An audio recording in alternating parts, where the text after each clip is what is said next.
नमस्कार साथियों, मैं कुंदन कुमार स्वागत करता हूं डीसी यानी डेली करंट अफेयर्स एनालिसिस के इस शानदार सेशन में। दोस्तों, इस सेशन के माध्यम से आज हम उन चुनिंदा प्रश्नों को देखेंगे जो आगामी आपके किसी भी परीक्षा के दृष्टिकोण से बेहद ही लाभदायक होने वाली है। दोस्तों, यह सेशन उन विद्यार्थियों के लिए बेहद लाभदायक होने वाली है जो railway group D, NTPC, Bihar SSC, BPSC इत्यादि अन्य कोई भी प्रतियोगी परीक्षा की तैयारी कर रहे हैं, उनके लिए सेशन बेहद ही लाभदायक होगी। तो चलिए शुरू करते हैं, आगाज करते हैं, श्री गणेश करते हैं आज के इस शानदार जानदार सेशन का एक शानदार मोटिवेशनल कोटेशन के साथ।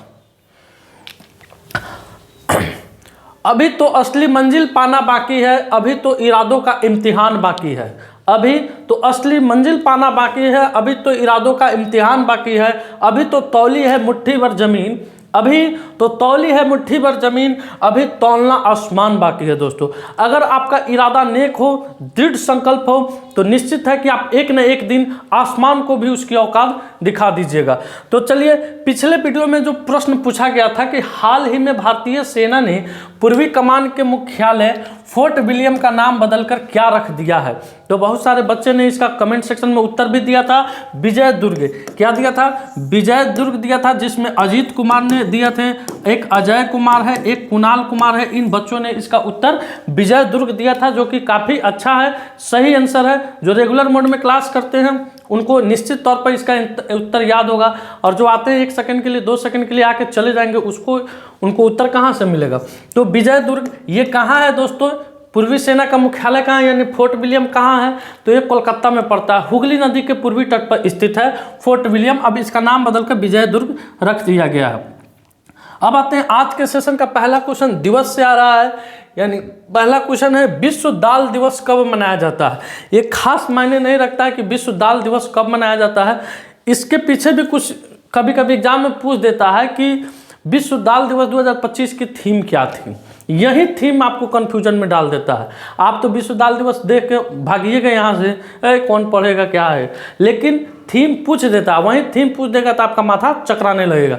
या ये भी आपके एग्जाम में पूछ देगा कि विश्व दाल दिवस कब से मनाया जाता है, तब पर भी माथा चकराने लगेगा। या कभी पूछ देगा कि विश्व में सबसे अधिक दाल का उत्पादन किस देश में होता है। तो इन सारे प्रश्नों को इसमें हम समझेंगे, यानी ये सारे प्रश्न हो सके आपके परीक्षा में पूछ भी सकते हैं या पूछ दिया गया भी हो। तो जानते हैं विश्व दाल दिवस कब मनाया जाता है। तो दाल में काफ़ी पोषक तत्व पाए जाते हैं। उस पोषक तत्वों को बताने के लिए हर साल, यानी 2018 ईस्वी से संयुक्त राष्ट्र के द्वारा 2018 से हर साल हम लोग क्या FAO के द्वारा 2018 से संयुक्त राष्ट्र की पहल से हर एक साल हम लोग क्या मनाते हैं, विश्व दाल दिवस के रूप में मनाते हैं। अब कब मनाते हैं? तो 10 फरवरी को मनाते हैं। और इस बार की थीम क्या है? तो दालें कृषि खाद्य प्रणालियों में विविधता लाना। क्या थीम है दोस्तों? दालें कृषि खाद्य प्रणालियों में विविधता लाना। जो गाँव देहात के बच्चे होंगे, दाल भात भुजिया कभी खाए होइएगा, दाल भात रख के ऊपर से दाल रख के और नीचे भुजिया रख के, चोखा रख के, मरचा रख के, क्या स्वाद मिलता है, क्या मज़ा आता है, क्या आनंद है उस खाने में। तो जो खाया होगा वहीं उसका आनंद जानता होगा। दोस्तों, यहाँ तस्वीर में आपके सामने बहुत सारे दाल के प्रकार दिए गए हैं। दोस्तों, अब जानते हैं एक आखिरी क्वेश्चन है कि विश्व में दाल उत्पादन में सबसे अग्रणी देश कौन है। विश्व में दाल उत्पादन में सबसे अग्रणी देश कौन है? तो अपना देश भारत है। कौन है दोस्तों? भारत विश्व में दाल उत्पादन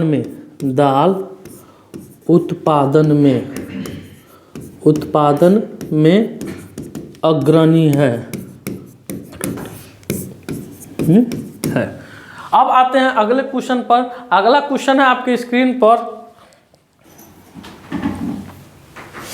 कि 2025 तक विश्व का सबसे शक्तिशाली पासपोर्ट किस देश के पास होगा। यानी हेनले पासपोर्ट इंडेक्स का 2025 का डाटा आया है दोस्तों। तो इसमें सिंगापुर, कौन दोस्तों? सिंगापुर कौन देश? सिंगापुर का पासपोर्ट दुनिया का सबसे शक्तिशाली पासपोर्ट बनेगा। आइए देखते हैं यहाँ पे हेनले पासपोर्ट इंडेक्स 2025 के मुताबिक सिंगापुर का पासपोर्ट दुनिया का सबसे शक्तिशाली पासपोर्ट है। सिंगापुर के पासपोर्ट से 195 देशों में बिना वीजा के प्रवेश किया जा सकता है। साल 2025 में दुनिया के कुछ और शक्तिशाली पासपोर्ट देखेंगे। जापान का है दोस्तों, फिनलैंड है, फ्रांस है, जर्मनी है, इटली है, स्पेन है और दक्षिण कोरिया, स्वीडन है। पासपोर्ट की ताकत मापने के लिए हेनले पासपोर्ट इंडेक्स का इस्तेमाल किया जाता है। इस इंडेक्स में देशों को वीजा मुक्त पहुंच के आधार पर रैंक दी जाती है। अब आते हैं कि भारत का स्थान क्या है। तो भारत 56 देश तक पहुंच के साथ 80वें स्थान पर है। कितने नंबर पर है? 80 स्थान पर है, जबकि पाकिस्तान सबसे निचले पायदान 96वें स्थान पर है दोस्तों। ये डाटा 2025 का है। कब का है डाटा? 2025 का है। किसके द्वारा जारी किया जाता है? तो हेनले पासपोर्ट इंडेक्स 2025 के मुताबिक। कौन देश का पासपोर्ट सबसे मजबूत है? सिंगापुर। सिंगापुर के बाद दोस्तों जापान है, फिनलैंड है, फ्रांस है, जर्मनी है, इटली, स्पेन, दक्षिण कोरिया और स्वीडन है। अपना भारत का स्थान कौन सा है दोस्तों? 80 नंबर पर है। भारत का स्थान 80 नंबर पे है दोस्तों। कितना देशों के साथ? 56 देशों के साथ। यानी आप भारत का पासपोर्ट लेके 56 देश में बिना वीजा के भी जा सकते हैं। अब आइए अगले क्वेश्चन पर। अगला क्वेश्चन है, नामीबिया के संस्थापक पिता सैम नुजोम का कितने वर्ष की आयु में निधन हो गया है दोस्तों? तो ये देश नामीबिया, ये जानते हैं सबसे पहले कहाँ का देश है? तो ये दक्षिण अफ्रीका के निकटवर्ती एक देश है। यहाँ मैप में आप देख सकते हैं, ये साउथ अफ्रीका है दोस्तों। और ये जो मैप आपको दिख रहा है, ये किसका मैप है? नामीबिया का मैप है। इसके संस्थापक कौन थे? जो सैम नुजोम थे दोस्तों। इसके संस्थापक कौन थे? तो सैम नुजोम थे। इन्हें नामीबिया का पिता भी कहा जाता है। इनका हाल फिलहाल में क्या हो गया है? निधन हो गया है। तो कितने वर्ष की आयु में? 95 वर्ष की आयु में इनका निधन हो गया है दोस्तों। तो इस क्वेश्चन का उत्तर हो जाएगा ऑप्शन नंबर 1 हो जाएगा। अब आते हैं अगले प्रश्न की तरफ। अगला प्रश्न, प्रधानमंत्री मोदी कहाँ एक नए वाणिज्य दूतावास का उद्घाटन करेंगे? तो दोस्तों भारत के प्रधानमंत्री नरेंद्र मोदी फ्रांस की यात्रा पर आज जा रहे हैं। तो फ्रांस की यात्रा के दौरान वहाँ AI समिट होने वाला है। बहुत सारे देशों के नेता, प्रधानमंत्री, राष्ट्रपति वहाँ मिलेंगे दोस्तों। तो उस दरमियान भारत के प्रधानमंत्री फ्रांस में एक नए वाणिज्य दूतावास का क्या करने वाले हैं? उद्घाटन करने वाले हैं। तो इस क्वेश्चन का उत्तर हो जाएगा ऑप्शन नंबर 1 फ्रांस। अब आते हैं फ्रांस के मैप की तरफ दोस्तों। फ्रांस का मैप यहाँ स्क्रीन पे आपके दिया हुआ है दोस्तों। फ्रांस के इर्द गिर्द के देशों के बारे में जान लेंगे तो इससे भी पता चलेगा कि फ्रांस का पड़ोसी देश कौन कौन सा है। तो सबसे पहले यहाँ यूनाइटेड किंगडम है दोस्तों, इसके बाद जर्मनी है, इटली है दोस्तों और स्पेन है। ये फ्रांस के निकटवर्ती देश है दोस्तों। और फ्रांस, इसकी राजधानी कहाँ है? पेरिस है दोस्तों। अब आते हैं फ्रांस के बारे में वन लाइनर देखते हैं कि क्या है वन लाइनर में। आज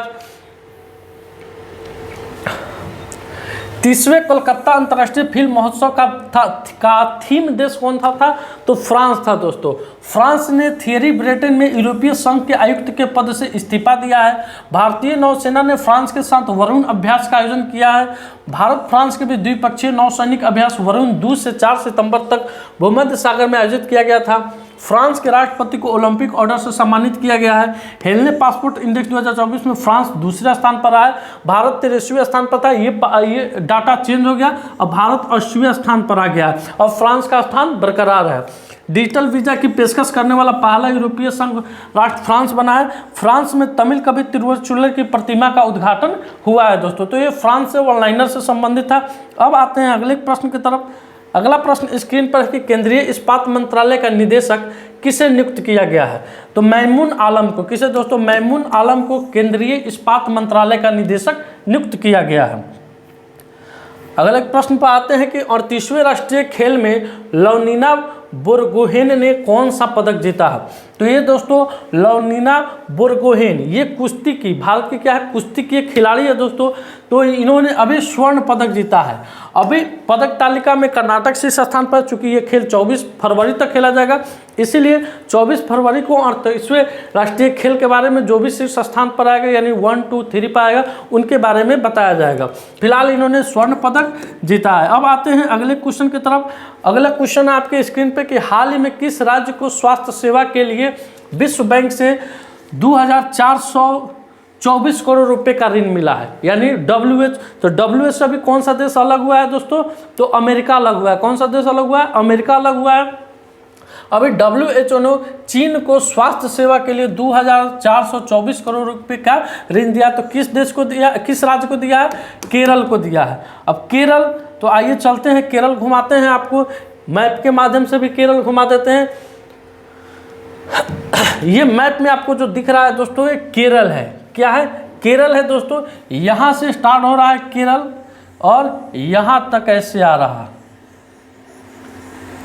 ये केरल है। ये आपको कर्नाटक है दोस्तों और ये तमिलनाडु है। यहीं पे मेरा एक दोस्त रेलवे का नौकरी करता है, समझे, कभी जाइएगा तो मिलिएगा उनसे। केरल के मुख्यमंत्री ने कौचम आपदा चेतावनी प्रणाली लॉन्च की है। 29वां अंतर्राष्ट्रीय केरल फिल्म महोत्सव तिरुवनंतपुरम में शुरू हुआ है। केरल सरकार ने नए किसान सेवा केंद्र आश्रय शुरू किए हैं। नेहरू ट्रॉफी बोट रेस का 70वां संस्करण अल्पुझा में आयोजित किया गया है। केरल ने 2024 राज्य खाद्य सुरक्षा सूचकांक में पहला स्थान हासिल किया है। केरल ने निगोशिएबल इंस्ट्रूमेंट एक्ट के मामले को निपटाने के लिए देश का पहला डिजिटल कोर्ट शुरू किया है। पेरियार टाइगर रिजर्व में पहली बार बिजली उत्पादन के लिए पवन टरबाइन स्थापित किया गया। तो ये केरल राज्य से वन लाइनर है दोस्तों। अब आते हैं अगले प्रश्न की तरफ। अगला प्रश्न आपके, अच्छा एक बात बता दीजिए कि केरल के वर्तमान में अभी राज्यपाल कौन है? केरल के वर्तमान में राज्यपाल कौन है? जो बिहार के स्टूडेंट होंगे उसका उत्तर जरूर देंगे। केरल के वर्तमान में राज्यपाल कौन है? राजेंद्र विश्वनाथ आलेकर। और बिहार के राज्यपाल कौन है? आरिफ मोहम्मद खान। तो पहले आरिफ मोहम्मद खान कहाँ के थे? केरल के थे। और राजेंद्र विश्वनाथ आलेकर बिहार के थे। तो दोनों आदमी आपस में सीट अपना बदल लिया है। आइए अगले क्वेश्चन में। हाल ही में राष्ट्रीय सफाई कर्मचारी आयोग का कार्यकाल कितने साल तक बढ़ा दिया गया? तो दोस्तों राष्ट्रीय सफाई कर्मचारी का आयोग का कार्यकाल 3 वर्ष बढ़ा दिया गया है। कितने साल? 3 वर्ष बढ़ा दिया गया है। अब आते हैं अगले प्रश्न की तरफ। अगला प्रश्न है आपके स्क्रीन पे कि किस राज्य के मुख्यमंत्री ने अपना इस्तीफा दे दिया है? तो दोस्तों मणिपुर के मुख्यमंत्री है बीरेन सिंह। कौन है? बीरेन सिंह है। लगातार मणिपुर में 21 माह से हिंसा का दौर चल रहा है और इनके पॉलिटिकल करियर पर काफ़ी ज़्यादा प्रेशर था, इसलिए इन्होंने अपना क्या दिया है? इस्तीफा दिया है। मणिपुर के राज्यपाल अजय कुमार भल्ला जी को इन्होंने जाके अपना इस्तीफा पत्र सौंप दिया है। तस्वीर के माध्यम से देख सकते हैं, ये है एन बीरेन सिंह और ये मणिपुर के राज्यपाल है, साथ में संबित पात्रा भी है। तो इस क्वेश्चन का उत्तर हो जाएगा ऑप्शन नंबर 1 मणिपुर। अब आते हैं मणिपुर राज्य के बारे में देखते हैं। तो ये दोस्तों मैप में मणिपुर को दिखाया गया। मणिपुर की राजधानी कहाँ है? इम्फाल।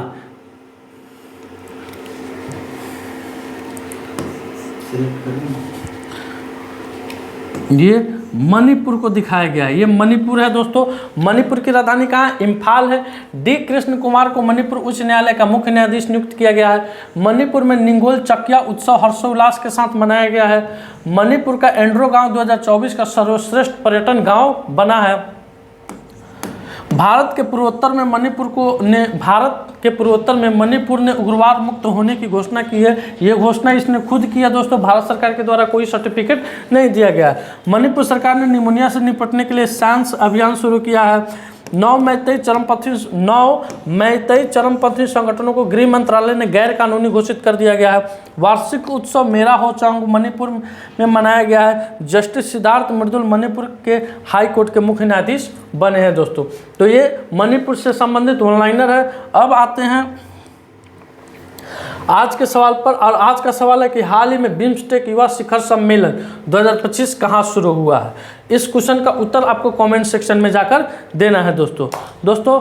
आज का सेशन मेरा यहीं समाप्त हुआ। अगर वीडियो हेल्पफुल लगे तो वीडियो को लाइक कीजिए, शेयर कीजिए, चैनल पर नए हैं तो चैनल को सब्सक्राइब कीजिए। मिलते हैं आपसे अगले वीडियो में, तब तक के लिए धन्यवाद। अपना ख्याल रखिएगा।